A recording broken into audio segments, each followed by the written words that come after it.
ज़्यादा देर आपके बीच में नहीं रहूँगा दोस्तों, 10-15 मिनट का समय केवल लूँगा क्योंकि भोजन का भी समय है। और आदरणीय कहाँ गए वो भाई साहब, महावीर जी कहाँ? बैठ जाओ महावीर जी, आप आ जाओ, हाँ बैठ जाओ। आप बचपन में भी बहुत उस्ताद थे, मेरे को पता है भाई साहब। ये अभी पिछली होली को जब बचपन में कॉलेज में पढ़ते थे, मैं इनकी बात बताऊँ भाई साहब, ये गुटखा बहुत खाते थे। शुरू की बात बता रहा हूँ। एक चौराहे पे एक लड़की गाना गा रही होली वाले दिन, रंग दे मुझे तू गेरवा। इनके मुंह में गुटखा भरा था भाई साहब, सारा गुटखा उसकी सलवार पे। बोला ले मैं रंग हुआ था ना गेरवा। बहुत मस्त आदमी है भाई साहब, एक बार तालियां बजा दो जोरदार। मैं जुड़ना चाहता हूं और छोटी छोटी 4-4 पंक्तियां रखना चाहता हूं। मैंने चुटकुले हाथ से बहुत सुना दिया, हाथ से इन्होंने भी सुना दिया। छोटी छोटी राजनीति की 4-4 पंक्तियां रखना चाहता हूं। अभी 2 मेडल जीते ओलंपिक में हमारी बहनों ने, हमारी बेटियों ने।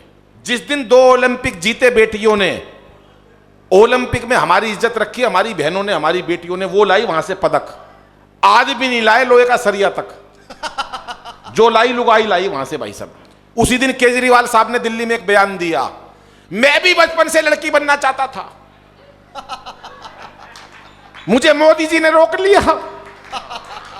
हर काम में मोदी भाई साहब। 5 कमरों का फ्लैट है केजरीवाल का दिल्ली में, 5 कमरों का। एक कमरे में पूरा परिवार रहता है, बाकी 4 में मोदी के खिलाफ सबूत इकट्ठे कर रखे। कुछ पता नहीं भाई साहब, कोई कहां निपटा दे। आइए साहब 4 पंक्तियां देता हूं, मस्ती लीजिएगा। कि इस बार मोदी जी की आई सरकार देखो, इस बार मोदी जी की आई सरकार देखो, सबको उम्मीद है कि अच्छे दिन आएंगे। और केजरी जी सोच रहे मेरे धरनों के लिए कहीं आलीशान एक चबूतरा बनाएंगे। आडवाणी सोच रहे पीएम तो बने नहीं, आडवाणी सोच रहे पीएम तो बने नहीं, लगता है सीधे राष्ट्रपति ही बनाएंगे। तालियां चाहूंगा चौथी पंक्ति पे साहब। कि आडवाणी सोच रहे पीएम तो बने नहीं, लगता है सीधे राष्ट्रपति ही बनाएंगे। और राहुल जी बोले नहीं कांग्रेस पे भरोसा, लगता है शादी मेरी मोदी जी कराएंगे, लगता है शादी मेरी मोदी जी। मोदी जी हमारे देश के बड़े नेता हैं साहब। जहां जाते हैं मुरली मनोहर जोशी और अडवाणी जी को अपने साथ ले जाते हैं। खास तौर से शपथ ग्रहण समारोह में उन्हें दिखाते हैं शपथ ग्रहण समारोह कैसा होता है। वो मंच पर खड़े हो जाते हैं और मुरली मनोहर जोशी और अडवाणी जी को ऐसे बिठा देते हैं जैसे डॉक्टर सीताराम अग्रवाल जी और ये बैठे हैं भाई हमारे महावीर जी। और मंच से एक ही बात कहते हैं, आज मैं जो कुछ भी हूं, जहां कहीं भी हूं, इन दोनों की वजह से हूं। और ये दोनों जहां कहीं है। तालियां बजाओ जरा एक बार साहब, क्या बात है। बहुत मस्ती से सुन रहे हो आप। ज्यादा टाइम नहीं लूंगा, 5-7 मिनट में अपना कविता पाठ खत्म करूंगा क्योंकि भोजन इंतजार कर रहा। मुझे इशारा भी मिला है साहब, देख लो आप। जो खाने के हाल वाले थे चले गए भाई साहब। आप सब मस्ती से सुनना चाहते हो तो हाथ खड़े करके एक बार तालियां बजाओ साहब, क्योंकि हंसना हंसाना आदत है मेरी, हंसना हंसाना आदत है मेरी, अपना बनाना आदत है मेरी। लोग तो मुंह फेर के चल देते हैं, आवाज दे के बुलाना आदत है मेरी, आवाज दे के बुलाना आदत है मेरी। हम तो हरियाणा के, हरियाणा का तो आदमी मस्त होता है। वो एक का रिजल्ट आने वाला था बच्चे का, पिताजी ने साफ साफ कह दी, देख बे तेरा रिजल्ट आने वाला, फेल हो गया ना मेरे को अपना बाप मत कह दियो। अगला तो चाहता था नहीं कहना पड़े, बोला फेल हो गया मेरे को अपना बाप मत कह दियो। बोला ठीक। अगले दिन रिजल्ट आ गया, पिताजी बोले हाँ भाई रिजल्ट आया था, क्या हुआ? बोला छोड़ यार, राम प्रसाद क्या करेगा पूछ के। ये हमारा हरियाणा का बच्चा मिलता भाई साहब, कोई कमी नहीं उसके अंदर। वो एक का और रिजल्ट आया, पिताजी बोले हाँ भाई तेरा रिजल्ट आया था, क्या हुआ? बोले वो सरपंच का छोरा फेल हो गया जी। अरे बोला तेरा क्या हुआ? बोले गांव के डॉक्टर का लड़का फेल हो गया। अरे बोला सरपंच का हो गया, डॉक्टर का हो गया, भाई तेरा क्या हुआ? बोले इससे ज्यादा क्या कहूं, प्रिंसिपल का बेटा फेल हो गया। अरे बोला अपनी बता। बोला फिर पिताजी तू कौन सा प्रधानमंत्री लाग रहा है? तेरा भी निपटा दिया हाथ के हाथ भाई साहब। कोई कमी नहीं मस्ती के अंदर हरियाणा का। हमारे तो मक्खी मच्छर तक में हास्य है। वो एक मक्खी की मच्छर से शादी हो गई बहन जी, शादी के अगले दिन ही मक्खी जोर जोर से रोई। सहेली ने पूछा बहन क्या हुआ? बोली कुछ नहीं, रात को गलती से गुड नाइट जला दी, तेरा जिज्जा मर गया। अच्छा एक का रिजल्ट आया, पिताजी ने कह दी देख बे कल 2 बजे तेरा रिजल्ट आएगा और मेरी मीटिंग चल रही होगी, मेरे को तेरे से कोई उम्मीद नहीं है, तू अपना रिजल्ट बेटा इशारों में बताइयो। बोला पापा इशारा कैसा? बोला 1 सब्जेक्ट में फेल हो जाए तो कह दियो जय श्री राम, 2 में फेल हो जाए तो कह दियो राधा कृष्ण, 3 में फेल हो जाए तो कह दियो ब्रह्मा विष्णु महेश, लेकिन बेटा आउट मत करियो, बेइज्जती हो जाएगी मेरी। बच्चा बोला ठीक। अगले दिन वो आया 2 बजे, देखा पापा की मीटिंग चल रही है। पिताजी बोले हाँ भाई तेरा रिजल्ट का क्या हुआ? बोला पापा सांचे दरबार की जय। साफ बिल्कुल भाई साहब, कुछ नहीं साहब। ये मस्ती की बात हरियाणा से पैदा होती है। 4 पंक्तियों से और जोड़ता हूं साहब, सुनिएगा साहब। कि क्या पता था रातों रात हो जाएगी ऐसी बात। पिछली बार नोट बंद हुए साहब, नोटबंदी के टाइम एक आदमी बड़ा परेशान, बोला यार मोदी जी ने मरवा दिया। मैंने कहा क्या हुआ? कह रहा यार नोट बंद करवा दिए। मैंने कहा फिर क्या हुआ भाई? बोला यार कम से कम कुछ देर की तो छूट देते, ऐसा थोड़ी ना कि मरवा दो। मैंने कहा देख तेरे पास काला धन होगा, मोदी किसी काली चीज को नहीं छोड़ना, सबने सफेद कर देगा।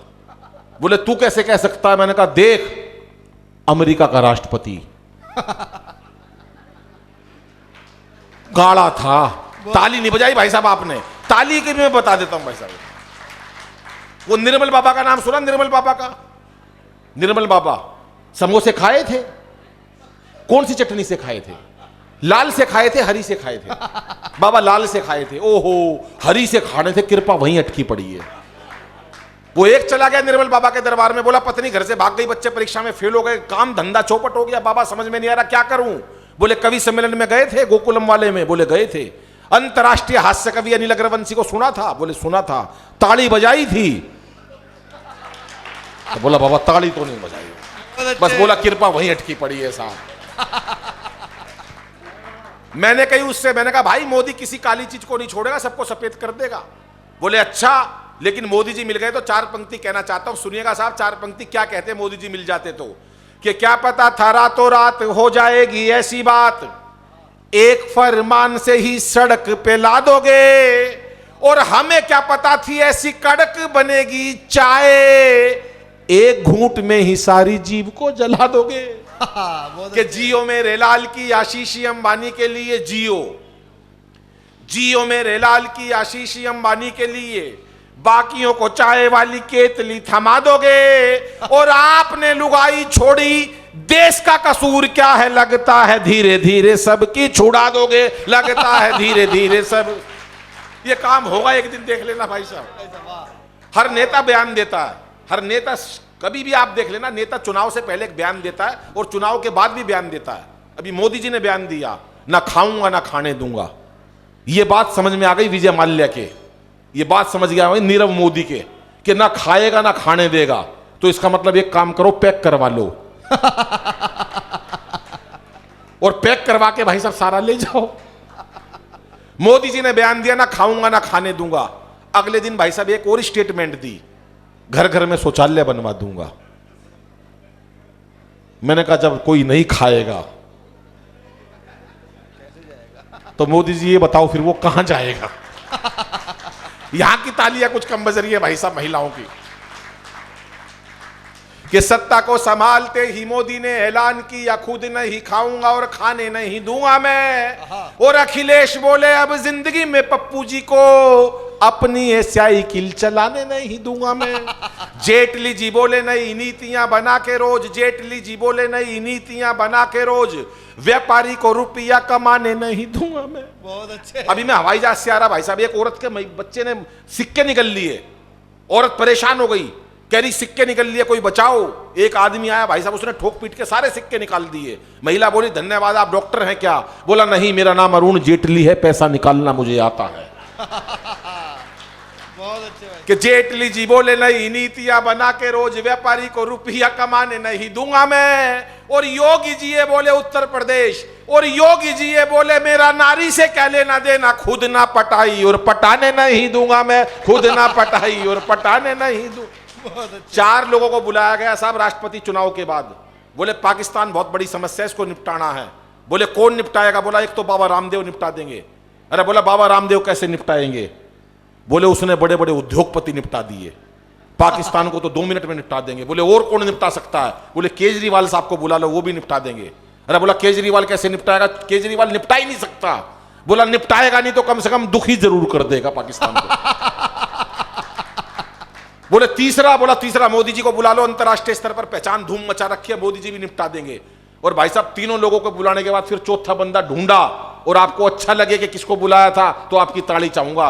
चौथा आदमी जब कोई नहीं मिला, महावीर जी सुन लो, आपको यकीन नहीं आएगा, मैं बुलाया।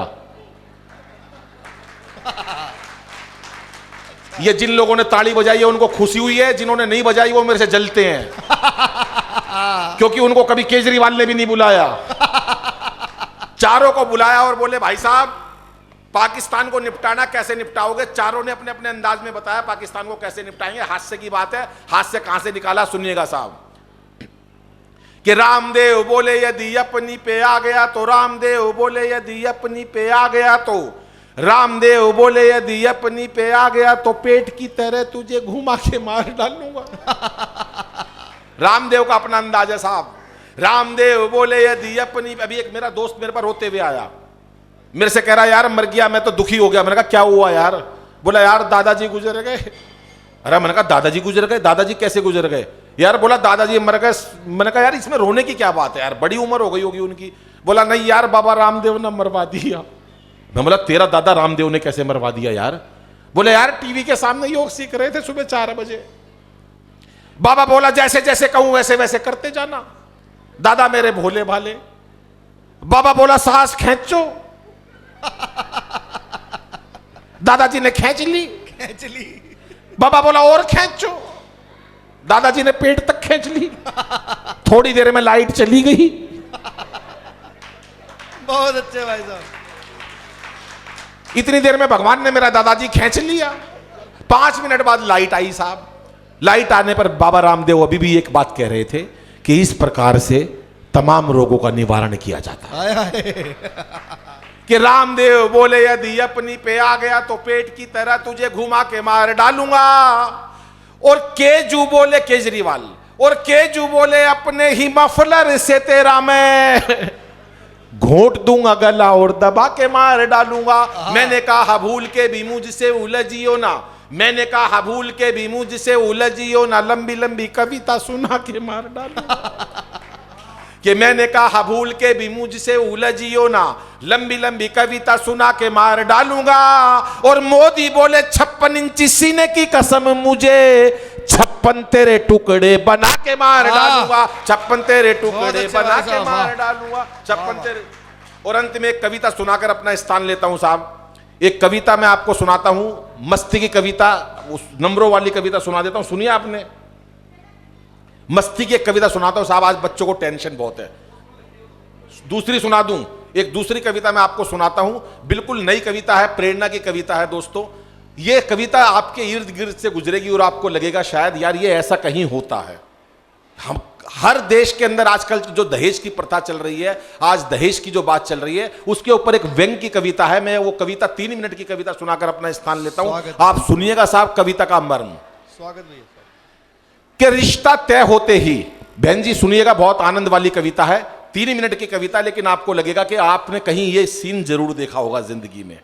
आज दहेज किस कदर हावी है और लोग किस प्रकार से दहेज मांगते हैं, उनका एक अंदाज बताना चाहता हूं साहब आपको। एक एक पंक्ति सुनिएगा साहब। कि रिश्ता तय होते ही, रिश्ता तय होते ही, रिश्ता तय होते ही वर के पिता ने लड़की के पिता से कहा। रिश्ता तय होते ही लड़की के पिता ने, लड़के के पिता ने लड़की के पिता से कहा कि भाई साहब आप किसी बात से मत घबराइए, शादी का बजट जैसे चाहिए बनाइए, आपको तो पता है गुप्ता जी हमें कुछ नहीं चाहिए। रिश्ता तय होते ही वर के पिता ने लड़की के पिता से कहा भाई साहब आप किसी बात से मत घबराइए, शादी का बजट जैसे चाहिए बनाइए, आपको तो पता है, आपको तो पता है गुप्ता जी हमें कुछ नहीं चाहिए। लेकिन हां बरातियों की संख्या जरूर 1000 के आसपास होगी, जेंट्री एकदम हाई क्लास और खास होगी। जिन लोगों से हमारे संपर्क है, बहुत ऊंचा समाज है, हमारे यहां मिलने का बहुत रिवाज है। इसलिए टीके की थाली में शगुन की राशि हमारी हैसियत अनुसार रखवाइए। आपको तो पता है गुप्ता जी हमें कुछ नहीं चाहिए, इसलिए टीके की थाली में शगुन की राशि हमारी हैसियत अनुसार रखवाइए। आपको तो पता है, आपको तो पता है गुप्ता जी हमें कुछ नहीं चाहिए। हमने तो जब अपनी बेटी ब्याही थी, अच्छी खासी रकम लगाई थी। घड़ी, अंगूठी व सूट के लिए 10 लाख नगद भिजवा दिए थे। बाकी परिवार वालों के गिफ्ट उनके मन मुताबिक ला दिए थे। बच्चों को खुली छूट थी, 4 डायमंड के और 4 गोल्ड के सेट चढ़ाए थे। हनीमून के टिकट तक हमने बुक कराए थे। बच्चों को खुली छूट थी, चाहे किसी भी कंट्री में घूम कर आइए। आपको तो पता है गुप्ता जी क्या बात है भाई साहब, हमें क्या कुछ बात नहीं है, वाह, चाहिए। वाह, वाह। आपको तो पता है गुप्ता जी, हमें कुछ नहीं वाह भाई चाहिए। साहब, वाह। लेकिन हाँ, शादी के दिन शहर का नामी कैटरस व टेंट बुक करवा देना। शादी के दिन शहर का नामी कैटरस व टेंट बुक करवा देना। बुक करवाने से पहले एक बार हमको जरूर दिखवा देना, क्योंकि आजकल जयमाल कराने के एक से एक बेहतरीन तरीके होते हैं। आजकल जयमाल कराने के एक से एक बेहतरीन तरीके होते हैं। बिना ऑर्केस्ट्रा के बड़े बड़े पंडाल फीके रहते हैं, बिना ऑर्केस्ट्रा के बड़े बड़े पंडाल फीके रहते हैं। खाने में हर प्रकार का व्यंजन रखवा देना, खाने में हर प्रकार का व्यंजन रखवा देना। फेरों से लेकर विदा तक सारा इंतजाम करवा देना। और हाँ, पार्किंग बैलेट वाली ठीक रहेगी, पार्किंग बैलेट वाली ठीक रहेगी। 7 सीटर कोई भी गाड़ी किसी कंपनी की भी चलेगी। आखिर कौन नहीं चाहता हमारी बेटी खुश रहे, आखिर कौन नहीं चाहता हमारी बेटी खुश रहे। इसलिए आप भी ये जरूरी रस्म निभाइए। आपको तो पता है गुप्ता जी, तालियां कम बजाई साहब आपने। आपको तो पता है गुप्ता जी, हमें कुछ नहीं चाहिए। आपको तो पता है गुप्ता जी, हमें कुछ नहीं चाहिए। आपको तो पता है गुप्ता जी, हमें वैसे खानदानी लोग। सुनिएगा, कविता का एंड करता हूं और आप मस्ती लीजिएगा। मैंने विषय कहां से निकाला है, जो सामाजिक कुरीतियां उसके ऊपर कैसे कटाक्ष करता हूं। वैसे भी खानदानी लोग जितना कहते हैं उससे अधिक लगा देते हैं।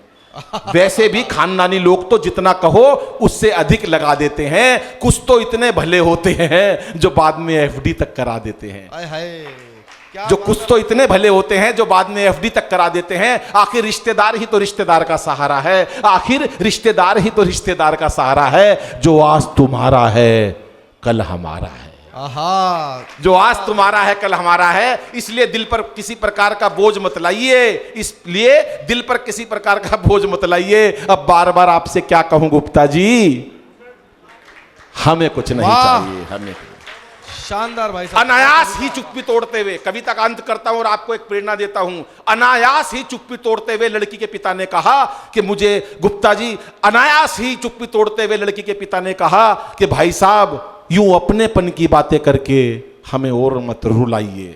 अनायास ही चुप्पी तोड़ते हुए लड़की के पिता ने कहा, यूं अपनेपन की बातें करके हमें और मत रुलाइए। हमें अच्छी तरह पता चल चुका है गुप्ता जी क्या कि आपको कुछ नहीं चाहिए। आहा, हमें अच्छी वाह। तरह पता चल चुका है कि वाह, आपको वाह। कुछ नहीं चाहिए। लेकिन एक बेटी का बाप हमेशा यही चाहता है। एक बेटी का बाप हमेशा यही चाहता है, चाहे उसकी जीवन भर की कमाई खप जाए पर कोई दहेज का लोभी उसकी बेटी को ना सताए। चाहे उसकी जीवन भर की कमाई खप जाए पर कोई दहेज का लोभी उसकी बेटी को ना सताए। क्योंकि आजकल जन्म से लेकर मृत्यु तक आजकल कोई उस दहेज का लोभी उसकी बेटी को ना सताए। हम जन्म से लेकर मृत्यु तक हर पहलू पर नारी को दुत्कारने लगे हैं लोग। जन्म से लेकर मृत्यु तक हर पहलू पर नारी को दुत्कारने लगे हैं लोग।